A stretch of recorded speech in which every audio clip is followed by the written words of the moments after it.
All right. Greetings, everybody. Hope everybody's doing okay and having a beautiful, blessed, peaceful day. And of course, well, let me just say this first. Definitely new to all this technology and stuff like that. So, you are not about to get a production here that, oh, let me stop that. You're not about to get a production today that is of, like studio quality, anything like that. This is really a just basically a update on some information that I came across that I wanted to share. I've been going into a lot of different spaces over the weekend and having some conversations with folks that I never even thought that I would be talking to in my life, and it has been incredibly enlightening. If you don't know what I mean by spaces, it is a feature that is now on X, or what's known as Twitter. And in these spaces, it's kind of like a audio town hall, and a lot of people from different all different walks of life come in there to express their ideas and concerns about what they're seeing across the country and all these different things. I tap into a lot of the political spaces. So when I first came across spaces, it was basically financial Twitter is what they used to call it, fan twit, before Elon Musk took it over. I actually even remember around the time that he took it over. I even remember the price that he quoted for it, and people were associating the price with it being related to 420. And so, of course, that made it a pretty memorable thing for me. And ever since I believe Elon has taken X over, um, from what I've seen, more and more people have, started to appreciate the move that he did, even though, some people might not understand. But as it relates to free speech and all these different types of things, and with the awareness that it feels like in today's time that there are limited avenues for certain political voices to get out.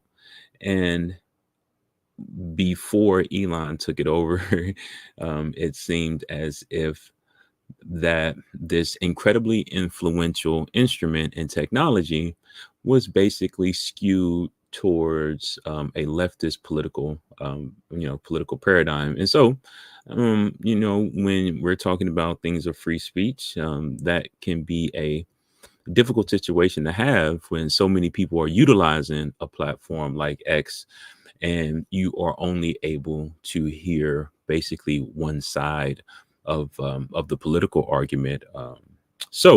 Again, hats off to Elon, because I wouldn't be here probably if he hadn't stepped in and taken over and purchased the company. So but being on these spaces sometimes, I have recognized uh, various forms of decorum, and you know some people are okay with having engagements with other people and can keep it copacetic and you know not so adversarial, and some people can't. And then sometimes, there's probably not necessarily a reason, to be, um, cordial with folks that attack you in certain ways. So I get it. I understand.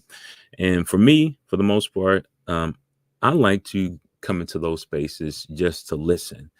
And once I hear something that, resonates with me, or that I believe I have something to contribute, that's when I typically, raise my hand or ask to be called to the stage and try to give my little 2 cents, based off of what the topic of the spaces is, or, what the previous person, might have said that, didn't necessarily relate directly to the topic, So one of those places that I have found to be helpful to me is the Punch Bowl in the morning.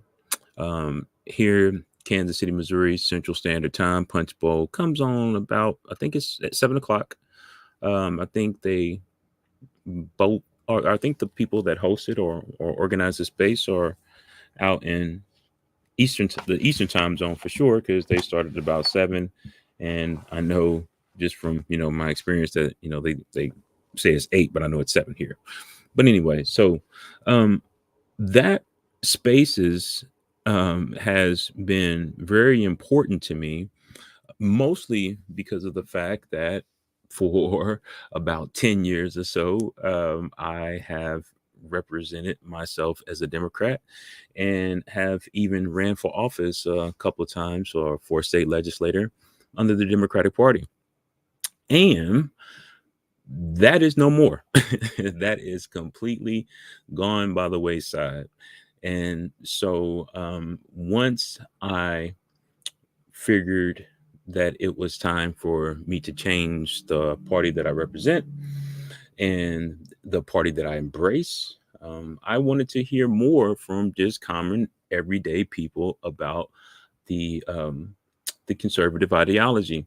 I went to school at UMKC and got a degree in political science, and it was a very interesting experience because up until that point, I thought I knew a lot about politics, but I ended up getting caught up in a presidential campaign back in 2016 for a senator from Vermont named Bernie Sanders. Yep, I wouldn't necessarily call myself a Bernie bro, because I definitely don't want to wear the type of label that is associated with Bernie bros. But I did work on the Bernie Sanders campaign. And while working on the Bernie Sanders campaign, um, there were a few different things that I realized, and was one of the reasons why I was there working on the campaign in the first place. And that main thing is that we need change. We need a new direction. Seriously.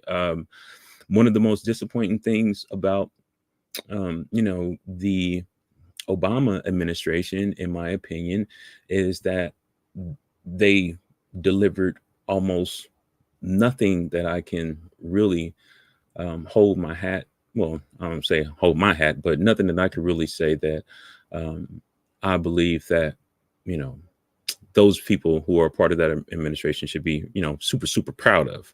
Um, and it became very disappointing and very frustrating when the war that was started, you know, around the time that I joined the military, or shortly after I joined the military, um, was still going on even after that man left office. And the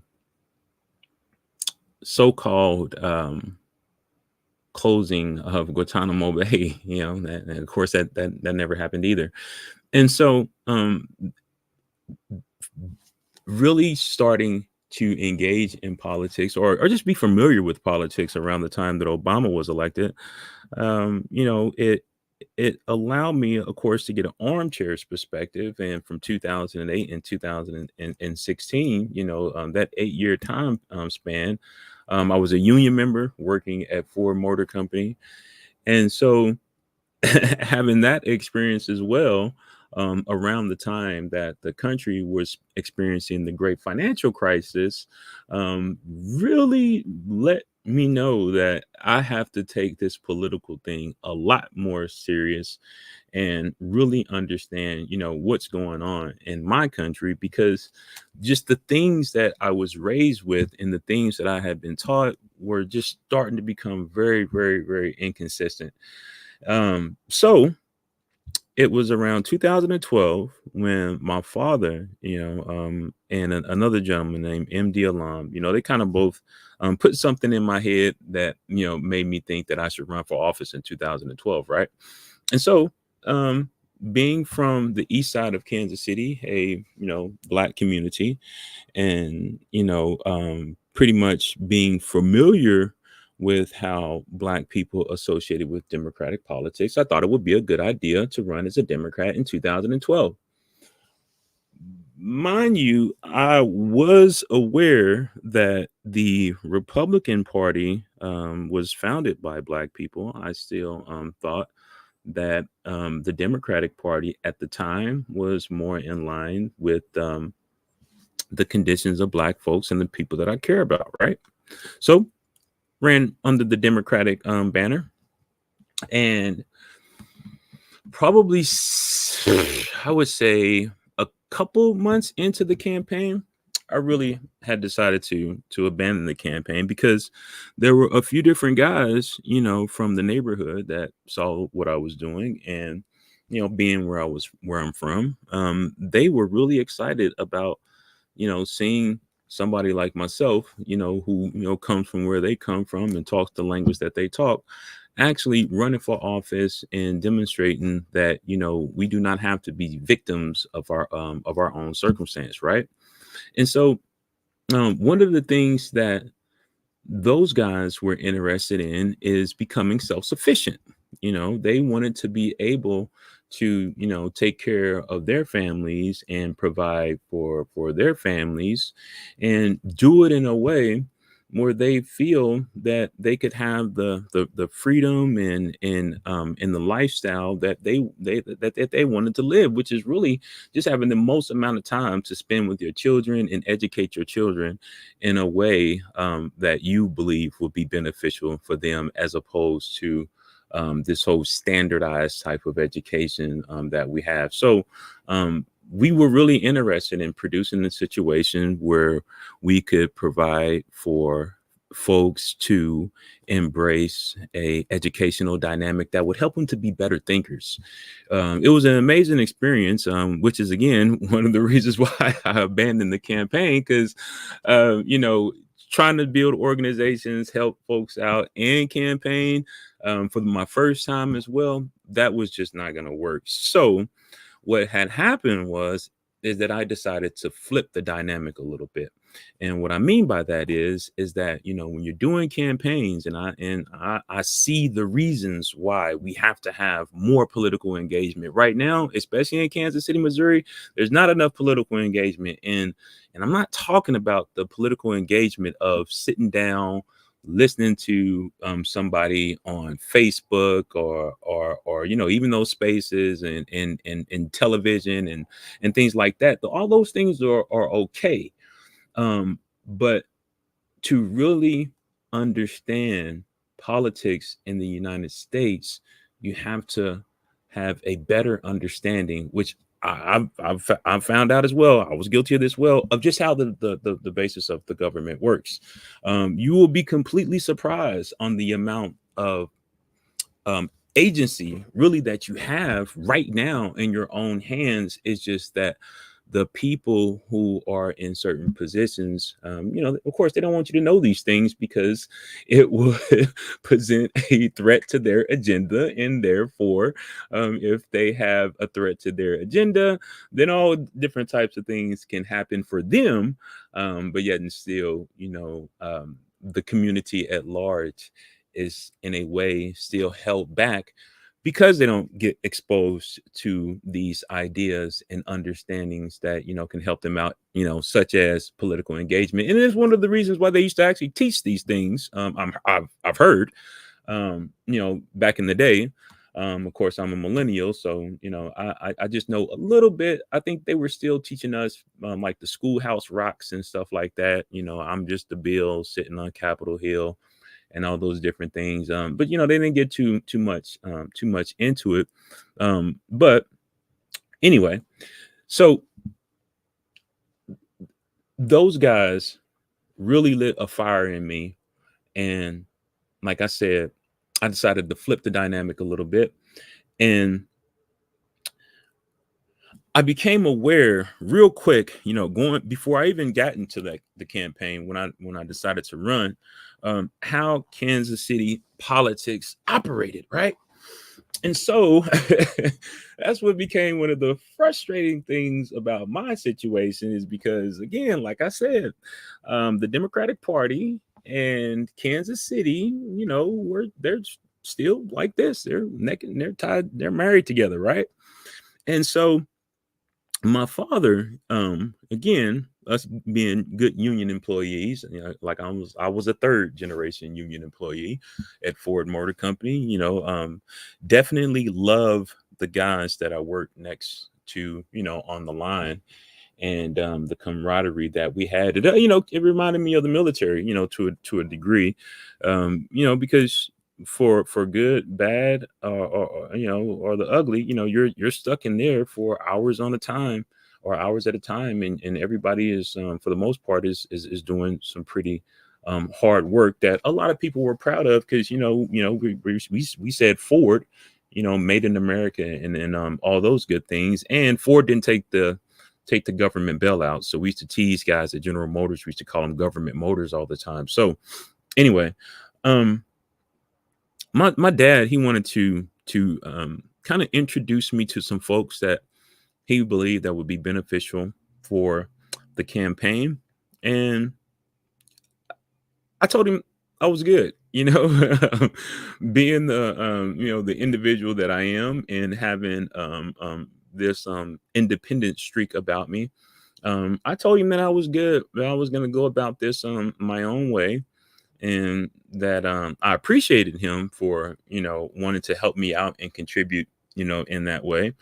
But I didn't think it would work for me, and one of the reasons why I didn't think it would work for me is because of the talk that I just had over the weekend with some people that are also running for office here in Jackson County under the Republican Party, and I had expressed to them that, you know, um,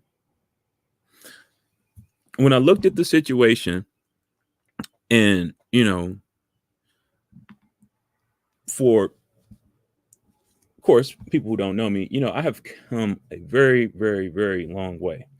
And that way was not easy by any means. And I probably created all different types of headaches and heartaches and you know, things that I didn't necessarily have to go through or endure or put myself through. But at the end of the day, the good old saying goes is what doesn't kill you only makes you stronger. And so um my my upbringing at one point I felt was pretty good. Um but as I got older and I started to think back on my life, and I'm 42 years old right now. And of course I was raised in the 80s and in the 90s. um I really started to appreciate my great grandmother and my great grandparents that much more. um as a matter of fact, my great grandfather that I recognize and I know as my great grandfather, he actually adopted my grandmother.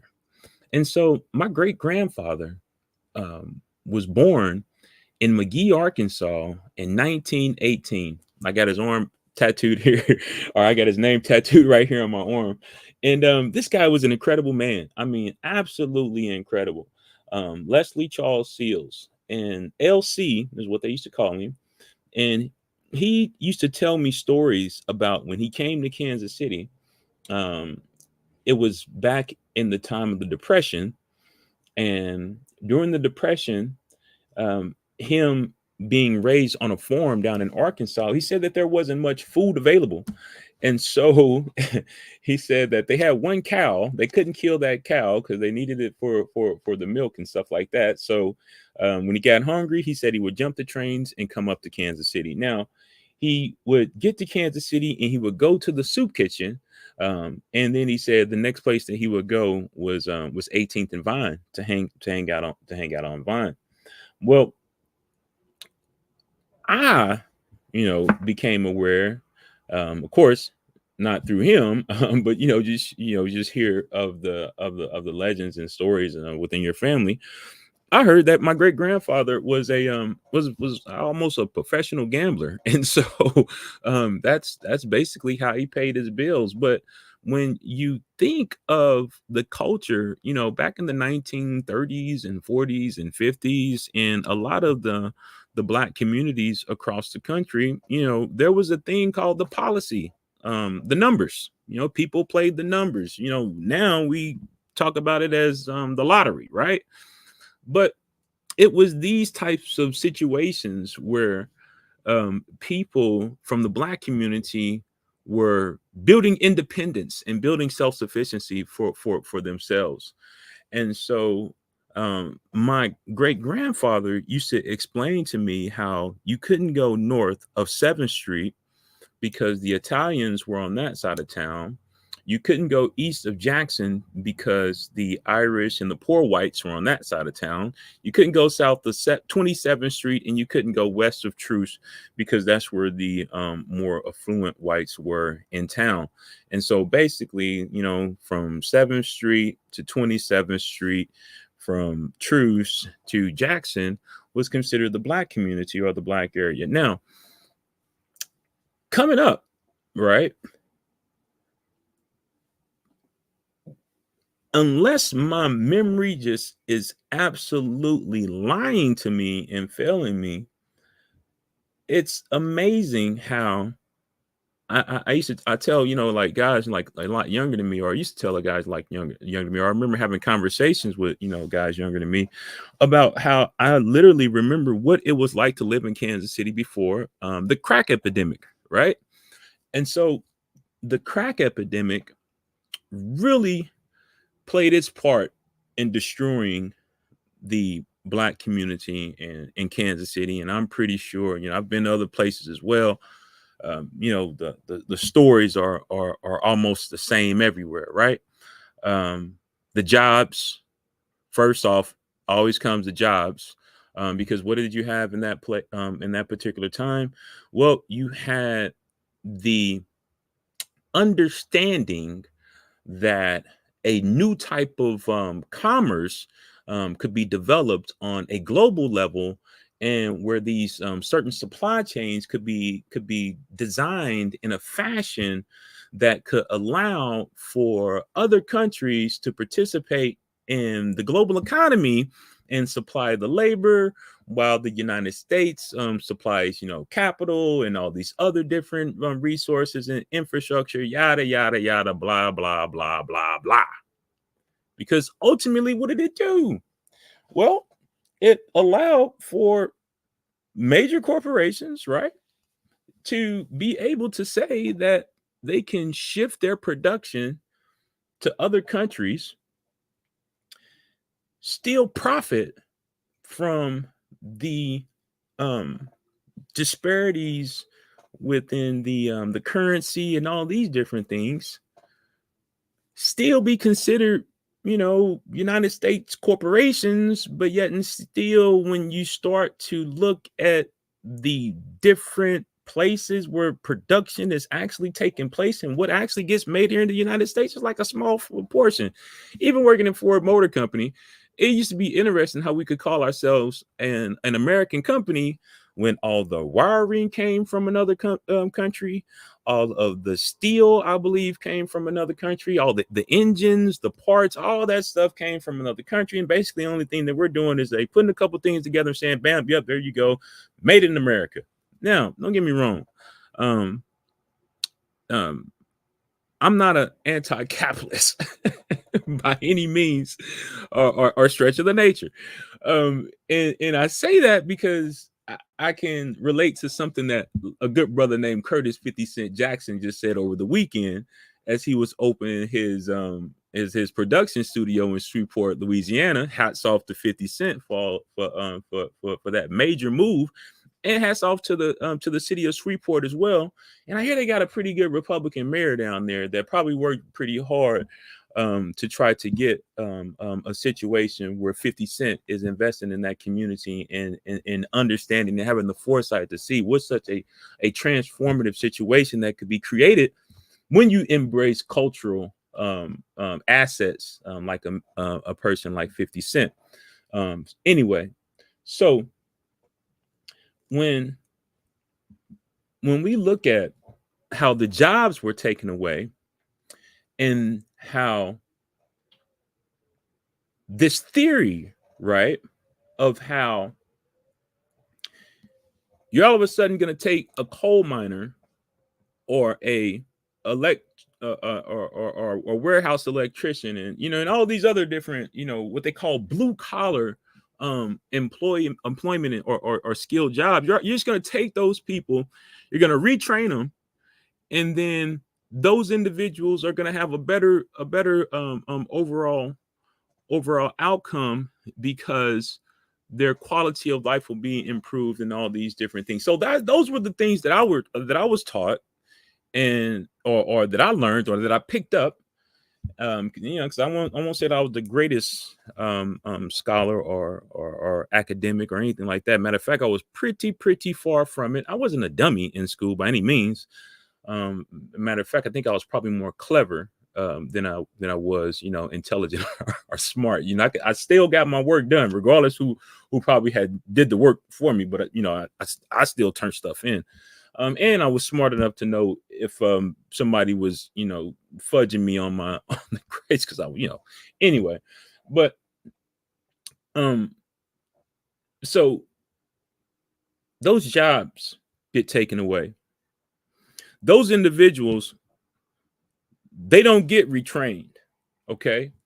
Um, and then we had another farce that we're dealing with as well, because at the same time where we're doing this global project of moving labor, right, or moving the employment situation, or seeking labor sources outside of the United States, and moving in a direction where borders no longer become relevant, right?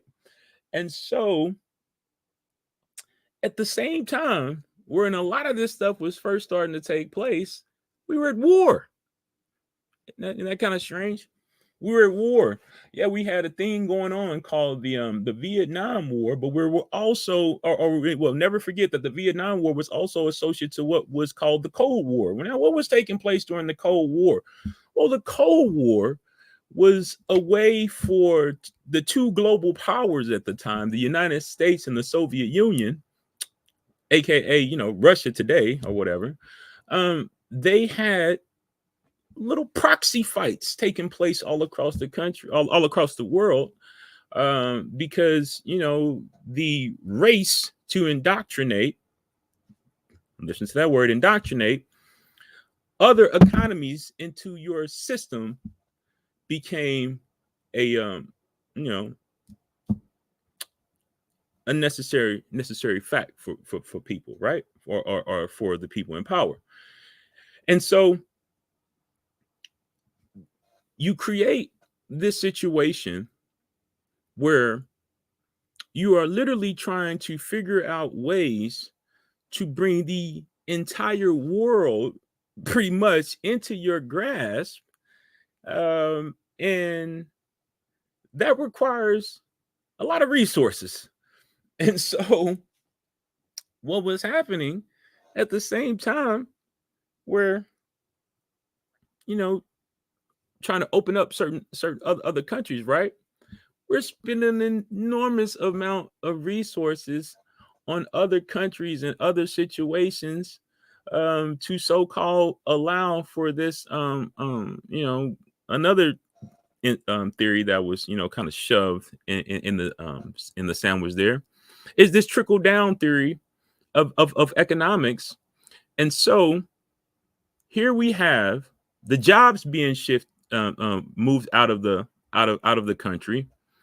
We have the United States playing its hand in so many different regions around the world. Asia, in the Middle East more specifically.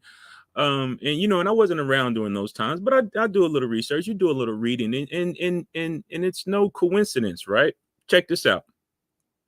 again, I was young at one point in my life, and there was this guy named Sylvester Stallone, man, and he used to make these movies where he was this lone wolf soldier, and he would always have to be off in some jungle or some place, fighting the good fight and all these different things. And I love Rambo. That's what it was, Rambo. First Blood and all those things.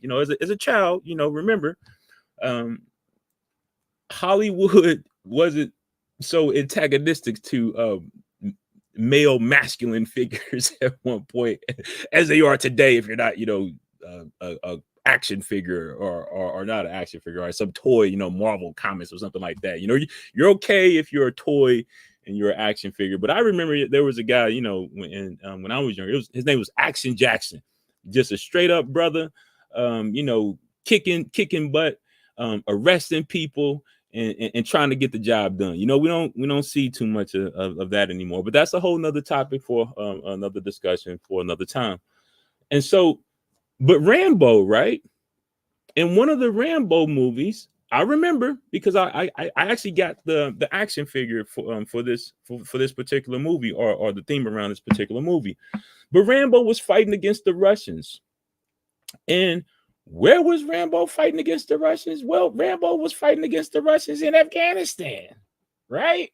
So, of course, as a child, I didn't make these associations and these things, but after I got out of the Navy, we had been attacked by a mujahideenist or whatever named Osama bin Laden, just basically an Islamic extremist. But it made me scratch my head because, again, thinking of Rambo, right? In the story of that movie, well, Rambo was fighting alongside of the Taliban or the Mujahideen or whatever it is, fighting against the Russians. So it was very interesting to see how these things come around full circle. And then I started to realize after I done more research that this story is a lot bigger than what I initially perceived or what I was exposed to. And so you had these wars or these conflicts that were taking place all across the world. You were also moving out your labor. And then another thing that was happening is that we were moving into this thing called the technocratic age, right? Where for the first time, we were starting to figure out ways to make these computer chips that will allow for the processing power of computers to be so intensified to where you could put a computer in your hand. It's my beautiful wife. In your hand. And so all these things are taking place.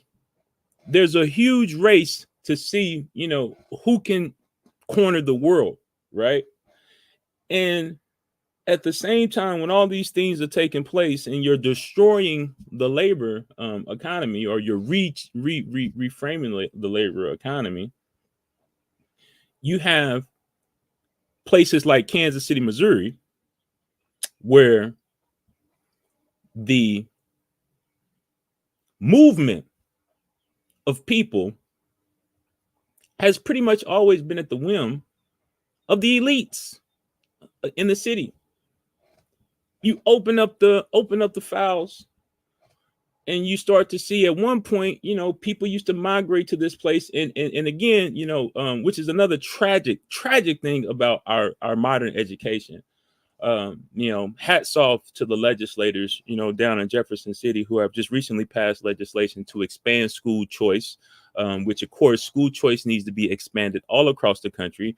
I've been talking with this incredible woman named Lisa Watson. If you can even look her up on X, Watson Speaking, and she does an incredible job in breaking down just the general mathematics of what school choice actually can bring to your community, and the potential that really exists in being able to to understand the level of accountability that really needs to happen in our education system that is not there.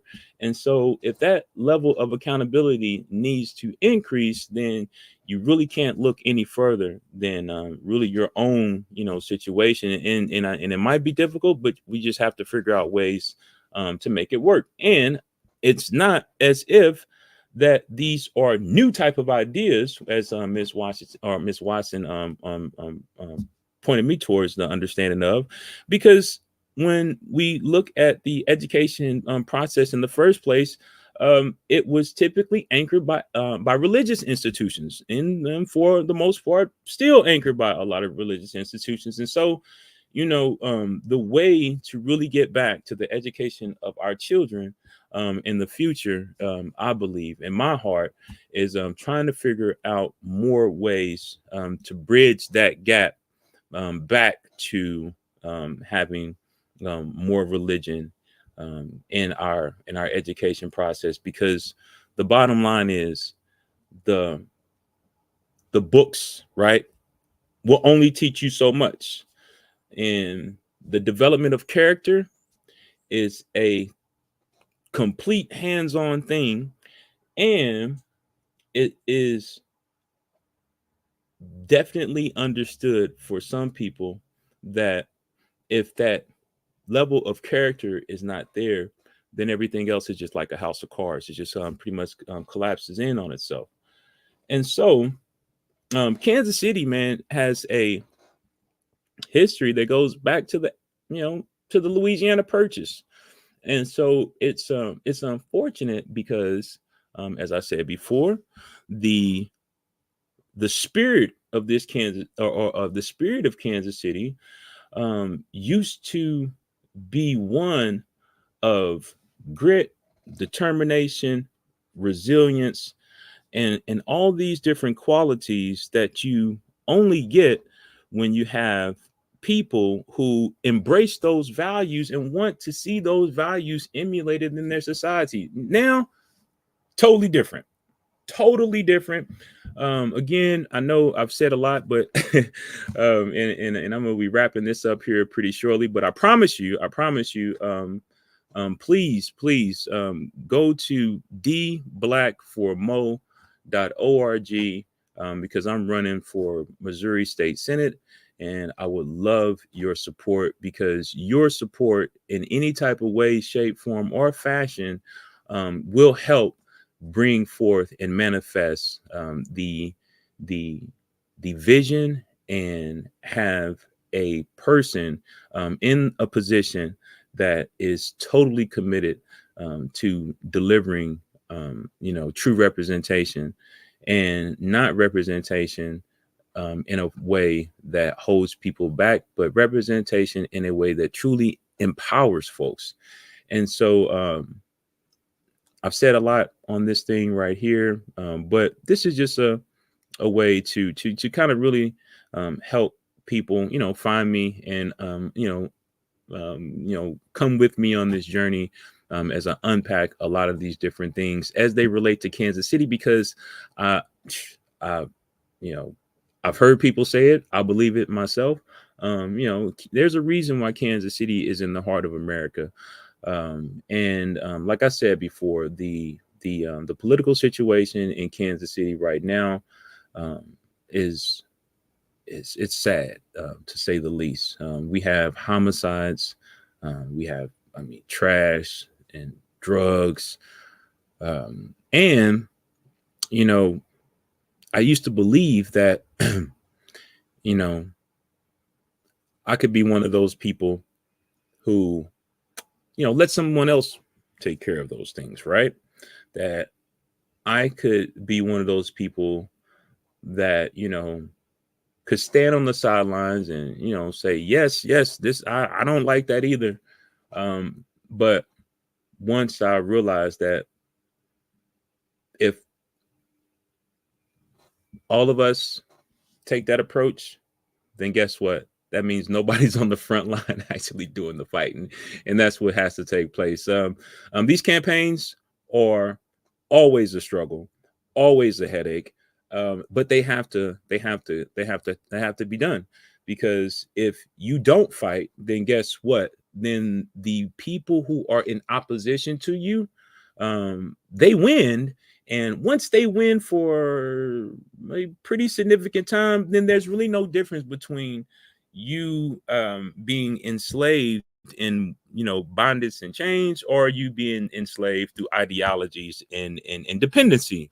Really no difference. So um thank everybody who joined. It looks like there's a couple of viewers on there.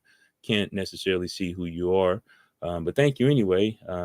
Reach out, like I said, to the campaign website.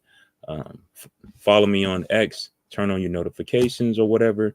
And like I said, I'll be doing more of these things, but gotta go for now. Peace and blessings. Have a good day.